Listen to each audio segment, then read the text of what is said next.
yung nasa loob. Tapos Ay, ang nasa labas mo. Diba kaya kapag kinuha yung interior,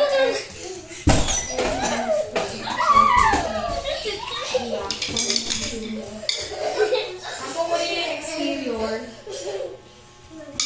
Exterior is equal to sum. Divided by number. Yung labas siya. Tapos, ito, natanong ka ako. Ito yung formula.